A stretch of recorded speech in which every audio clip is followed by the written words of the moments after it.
Monsoon अभी इतना ज़्यादा खतरनाक है, मौसम सो हार्मफुल।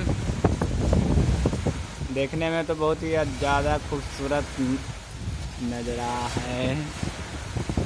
और इसके हम कैमरा के बीचों बीच प्रदर्शन करते हुए